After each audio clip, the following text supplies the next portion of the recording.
Okay. Hello everyone, this is Wakonta again. Hope you all had a good time. Karibuni tena kwenye channel.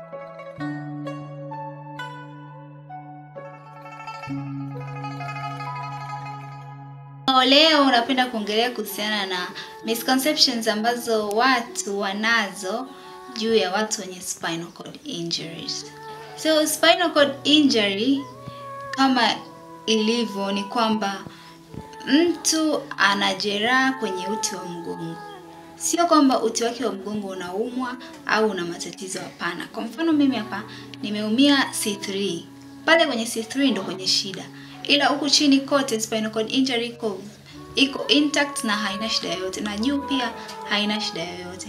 Kwa hiyo sio kwamba nina ugonjwa au nina kama condition, na scar pale sehemu ya injury ambayo inazuia mawasiliano kutoka kichwani kwenda sehemu nyingine zote za mwilini na kutoka sehemu za mwilini kurudi kichwani. Tatizo liko hapo sehemu moja tu, lakini sio sehemu nyingine yoyote.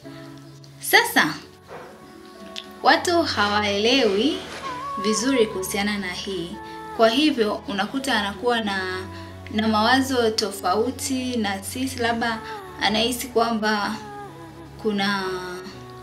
kuna matatizo labda zaidi ya hilo. So leo nataka niweke clear vitu vichache. Misconception namba 1 ni kwamba watu wanafikiri kwamba akili zetu pia zimeparalyze. Hii iko inasikitisha sana, kwa sababu kichwani hatuna shida yoyote. Shida iko pale tu kwenye sehemu ya jeraha. Tuna uwezo wa kufikiria, tuna uwezo wa kusikia, tuna uwezo wa kuongea. Unaweza ukaenda sehemu na mtu, labda uko na mama yako, umefika sehemu mtu anataka kukuambia kitu wewe, au labda anataka kuuliza kitu fulani kuhusiana na mimi, ananiruka mimi, anamfuata labda mamangu, anamuuliza kile kitu. Sasa unawaza, hebu mtu anahisi kwamba mimi sisikii masikio au siwezi kufikiria nikamjibu. Kwa hiyo hii ni kitu ambacho huwa kinafanya mtu anajisikia vibaya sana. Kumfanya mtu kama ni mtu mzima unamtreat kama mtoto mdogo. So tunasikia, tunaona, tunaongea na tunafikiria kichwani kawaida kabisa. Hakuna shida yoyote kichwani kwa mtu wa spinal cord injury level yoyote. Kichwa chake kiko sawa, kiko intact yani. Kitu kingine ni kwamba watu wanafikiria kwamba mtu yoyote mwenye spinal cord injury, mtu yoyote ambaye anasemekana ameparalyze kutokana na spinal cord injury, wanajua kwamba hasikii kabisa mwili wake wote. Hana feelings, hakiguswa, asikia, ni uko numb kabisa. Sasa ni kwamba tuko tofauti. Injuries ziko tofauti, injuries ziko nyingi za mfumo tofauti. So si vizuri mtu ukatoka tu huko ukaja moja kwa moja ukahisi kwamba huyu mtu hasikii. Unakuta mtu labda anaongea pembeni, anamuelezea mwenzake, hata hakujui vizuri, anaelezea mwenzake, unacheki yule maskini hasikii kabisa hata ukimgusa. Hasikii, mwili wote umepooza. Sio kweli.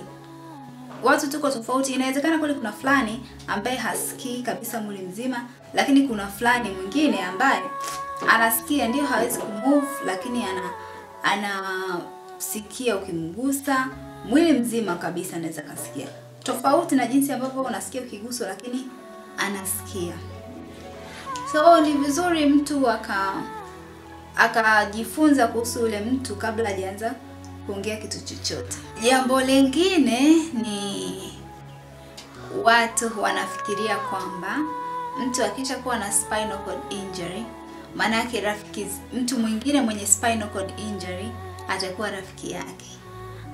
Hii ni misconception kubwa sana ni kwamba mnatakiwa kuelewa ni kwamba mtu hata akiwa na spinal cord injury, deep down ni yule. Ni kwamba tu amekaa anatumia wheelchair, lakini ndani yeye yuko vile yule wa zamani. Kwa ni kama useme mtu, labda wewe mtu ambaye unatembea, labda jirani yako ambaye labda mnashare mtaa mmoja, mnashare bomba la maji line moja ya umeme, Sio lazima nyie muwe marafiki, japo mnashare vitu vingi. Same to us, sisi pia unakuta labda tunashare level of injury, labda matatizo yetu yanafanana, wote tunatumia wheelchair, lakini sio lazima tuwe marafiki. Yaani usi expect kwamba mimi nitakuwa labda rafiki na fulani kwa sababu anatumia wheelchair. No, kama karakta zetu zinaendana mimi na yeye, tutakuwa marafiki, lakini usifikirie kwamba ni lazima mimi kwa sababu niko kwenye wheelchair basi niwe rafiki na fulani kwa sababu yuko kwenye wheelchair. Tuna spinal cord injuries zinafanana, lakini deep down tuko tofauti na tuko vile vile kama tulivyokuwa zamani. Kwa hiyo hatubadiliki, rafiki zetu wale ambao wanatembea ndo wale wale mpaka leo. Kingine ni kwamba watu wanafikiri kwamba ukishapata spinal cord injury ukawa mtu wa kutumia wheelchair, kwamba kuna kazi fulani hauwezi kuzifanya. Hichi sio kweli. Kazi yoyote mtu anaweza kafanya hata akiwa kwenye wheelchair. Hata kama ni ya kutumia mikono na yeye hana mikono, anaweza akashiriki na akaifanya vizuri kabisa. Kwa hiyo ni kitu ambacho hiki kitu kiko kuanzia kwenye familia. Ukipata tu spinal cord injury, wazazi wako labda wanaanza kusema, au ndugu wa karibu wanaanza kusema maskini, kwa hiyo hata rudi tena kufanya ile kazi yake. Jamani, yani watu wanaanza kumsikitikia vile, na yeye mwenyewe anaweza akadaka pale akahisi kwamba ni kweli, kwa sababu unajua hii kitu ni mpya. Kwa hiyo jinsi yale unayoyapata mwanzoni ndio yale ambayo yanaingia kichwani kwako. Kwa mtu anafikiri labda kweli sitaweza kurudia ile kazi yangu. Hii sio kweli. Kazi yote unaweza ukafanya hata kama uko kwenye wheelchair. Kuna adaptive methods nyingi tu ambazo unaweza ukajifunza ukaweza kuifanya ile kazi yako, lakini kwa namna tofauti kabisa.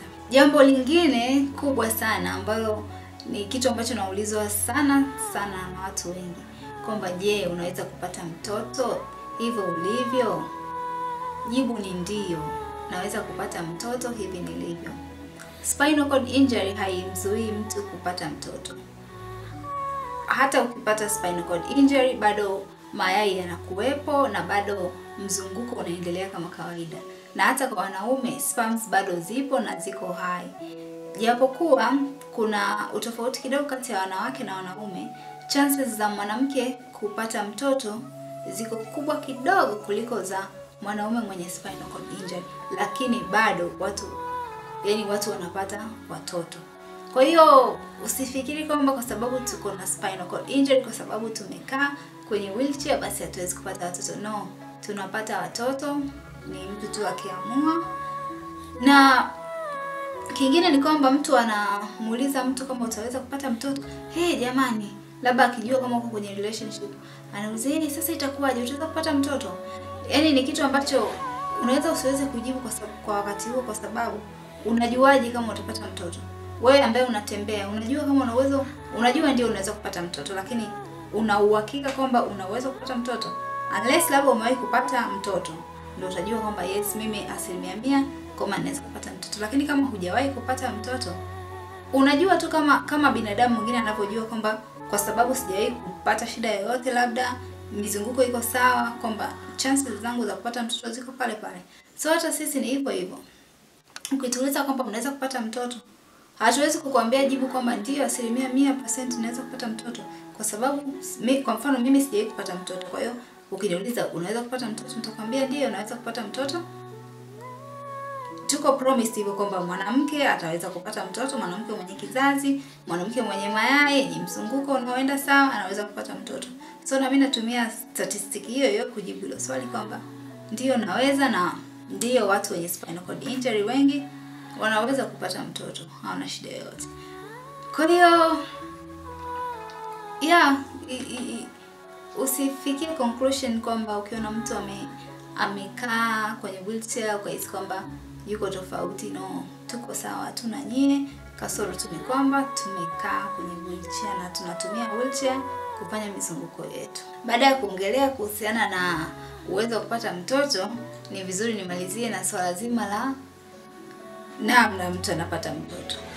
So yes, watu ambao tuko kwenye wheelchair au watu ambao wana spinal cord injury, wa kike na wa kiume, tunaweza kuhave sex vizuri kabisa.